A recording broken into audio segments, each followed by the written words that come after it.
여러분, 제가 단 하루 만에 아내와 아이, 그리고 아버지까지 모두 잃을 뻔했던 이야기를 들려드릴게요. 그것도 제가 완벽하게 옳다고 믿었던 논리적인 설명들 때문에 말이죠. 혹시 여러분도 소중한 사람과 다툰 후 끝없는 설명으로 오해를 풀려고 애써 본 적이 있으신가요? 저처럼 말로 모든 걸 해결할 수 있다고 믿고 계시진 않나요? 저는 건축가입니다. 완벽한 설계도를 그리는 것이 제 전문이죠. 하지만 정작 가장 중요한 관계의 설계도는 완전히 엉망이었습니다. 제가 그토록 자신했던 논리와 설명이 오히려 사람들에게 상처만 주고 있다는 충격적인 사실을 깨달았거든요. 더 놀라운 건 이 모든 문제를 해결하는 진짜 방법이 생각보다 너무나 간단했다는 거예요. 오늘 제 이야기를 끝까지 들어보시면 여러분도 관계에 대해 완전히 새로운 시각을 갖게 되실 겁니다. 만약 이 이야기가 도움이 되셨다면 좋아요 버튼을 눌러주시고 앞으로도 이런 진솔한 이야기들을 원하신다면 구독도 잊지 마세요. 그럼 지금부터 제 이야기를 시작하겠습니다. 내 이름은 강민우, 38살의 건축가다. 사람들은 나를 완벽주의자라고 부른다. 설계도면 하나하나의 논리와 이유가 있듯 내 인생도 그렇게 치밀하게 계획되어 있다고 자부했다. 하지만 지금 돌이켜보면 내가 가장 중요한 것들을 설계하는 데는 완전히 실패했다. 바로 사람과의 관계 말이다. 문제의 시작은 사소했다. 아니 그렇게 보였다. 회사에서 대형 프로젝트를 따내고 승진한 직후 나는 세상을 다 가진 기분이었다. 하지만 그 성공이 독이 되어 내 주변 사람들을 하나씩 멀어지게 만들고 있다는 사실을 나는 전혀 눈치채지 못했다.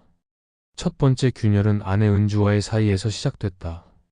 어느 날 저녁 은주가 조심스럽게 말을 꺼냈다.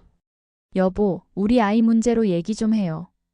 7살 된 우리 아들 준호는 요즘 어린이집에서 친구들과 잘 어울리지 못한다고 했다. 은주는 걱정스러운 표정으로 상담을 받아보자고 제안했다. 은주야, 그건 너무 성급한 판단이야. 아이들은 원래 그런 시기가 있어. 굳이 상담까지 받을 필요는 없을 것 같은데? 차라리 내가 준호와 더 많은 시간을 보내면서 사회성을 길러주는 게 어떨까? 나는 차근차근 논리적으로 설명했다. 하지만 은주의 얼굴은 점점 굳어졌다. 당신은 항상 그래요. 제 걱정은 들어보지도 않고 바로 반박부터 하시잖아요. 반박이 아니라 더 나은 해결책을 제시하는 거지. 감정적으로 접근하면 문제가 복잡해져. 그날 밤 은주는 나와 말을 섞지 않았다. 나는 이해할 수 없었다. 분명히 합리적인 대안을 제시했는데 왜 화를 내는 걸까? 두 번째 문제는 회사에서 터졌다. 내 팀의 막내 설계사 지훈이가 중요한 도면에서 실수를 했다. 클라이언트 앞에서 망신을 당한 나는 지훈을 불러 따졌다. 지훈아, 이런 기초적인 실수가 어떻게 나올 수 있어? 내가 얼마나 꼼꼼히 검토했는지 의심스럽다. 지훈은 고개를 숙인 채 중얼거렸다. 죄송합니다. 요즘 아버지가 입원하셔서 병원 일로 정신이 없었습니다. 그건 개인적인 사정이잖아. 업무와 사생활은 구분해야지. 다음부터는 이런 일이 없도록 더 신경 써.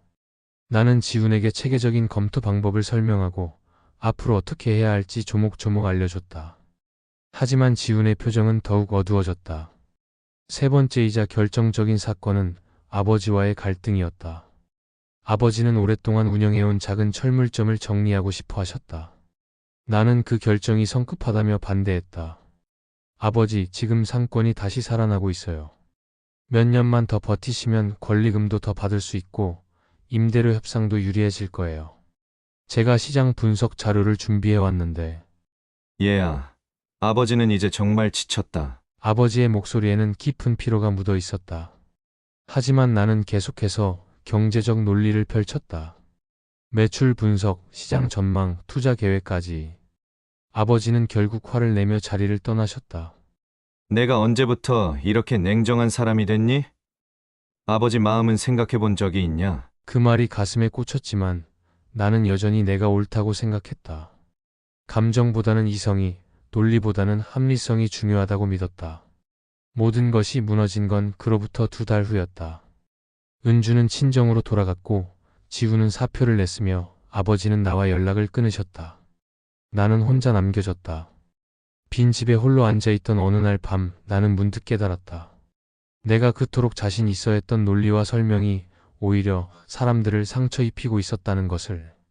내가 옳다는 것을 증명하려 할수록 상대방의 마음은 더욱 멀어져 갔다는 것을.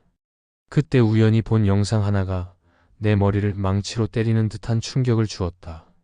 말로 감정을 풀려고 하지 말고 행동으로 보상하라는 내용이었다. 처음에는 우습게 여겼지만 곰곰 생각해보니 그게 정답이었다. 나는 그동안 상대방의 상처를 치유하려 하지 않고 오직 내 정당성만 증명하려 했던 것이다. 다음 날부터 나는 완전히 달라졌다. 말 대신 행동으로, 설명 대신 보상으로 내 진심을 보여주기로 결심했다. 은주에게는 매일 작은 선물을 보냈다. 그녀가 좋아하는 꽃이나 디저트, 때로는 손편지. 하지만 긴 변명이나 설명은 하지 않았다. 그저 사랑해, 미안해, 고마워라는 짧은 말만 적었다.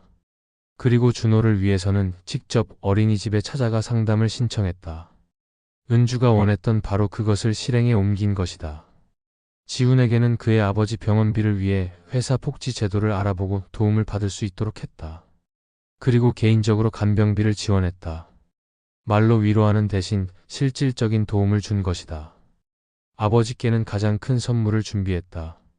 나는 내 건축가로서의 모든 역량을 쏟아부어 아버지의 철물점을 완전히 새롭게 설계했다. 현대적이면서도 따뜻한 느낌의 공간으로 탈바꿈시켰다. 진열대 배치부터 조명, 고객 동선까지 모든 것을 새롭게 디자인했다. 밤낮 없이 매달렸다. 손에 못이 박히고 몸은 천근만근 무거웠지만 내 마음은 이상하게도 가벼웠다. 6개월이 지났을 때 기적이 일어났다. 은주가 집으로 돌아왔다. 준호의 상담 결과를 보고 내가 진심으로 변했다는 것을 느꼈다고 했다.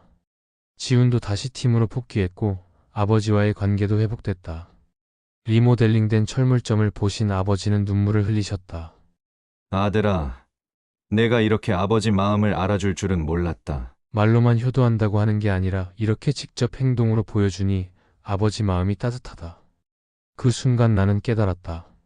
진정한 소통은 말에서 시작되는 게 아니라 행동에서 시작된다는 것을. 상대방의 상처를 인정하고 그것을 치유하려는 구체적인 노력에서 시작된다는 것을. 이제 나는 안다. 건축가로서 완벽한 설계도를 그리듯 인간관계에도 완벽한 설계도가 있다는 것을. 그 설계도의 핵심은 말이 아니라 행동이고 설명이 아니라 보상이며 논리가 아니라 사랑이라는 것을. 여러분 기억하세요. 사람의 마음은 말로 움직이는 게 아닙니다. 상처받은 마음을 치유하는 것은 변명이 아니라 진심 어린 행동입니다. 오해를 풀려고 애쓰지 말고 상처를 치유하려고 노력하세요. 말은 상처를 덮을 뿐이지만 진심 어린 행동은 상처를 아물게 합니다. 이것이 제가 가장 큰 시련을 통해 배운 인생의 진리입니다. 혹시 지금 이 영상을 보고 계신 여러분 중에도 저처럼 소중한 사람과의 관계에서 어려움을 겪고 계신 분이 있나요? 말로 모든 걸 해결하려고 애쓰고 계시지는 않으신가요? 저는 건축가로서 완벽한 설계도는 그릴 수 있었지만 정작 가장 중요한 관계의 설계도는 엉망이었습니다. 하지만 이제 저는 압니다. 진정한 변화는 작은 행동 하나에서 시작된다는 것을요. 오늘부터 여러분도 한 가지만 바꿔보세요. 긴 설명 대신 작은 선물 하나, 변명 대신 따뜻한 행동 하나. 그 작은 변화가 여러분의 관계를 완전히 바꿀 수 있을 겁니다. 이 이야기가 여러분 마음에 조금이라도 울림이 되었다면 좋아요 버튼을 눌러주세요. 그리고 여러분만의 관계 회복 경험이나 오늘 느낀 생각들을 댓글로 나눠주시면 정말 감사하겠습니다. 여러분의 이야기 하나하나가 다른 누군가에게는 큰 힘이 될 수 있거든요. 앞으로도 이런 진솔한 이야기들을 계속 들려드리고 싶으니 구독도 잊지 마세요. 여러분 모두 소중한 사람들과 더욱 따뜻한 관계를 만들어 가시길 진심으로 응원합니다. 오늘도 함께 해주셔서 고맙습니다.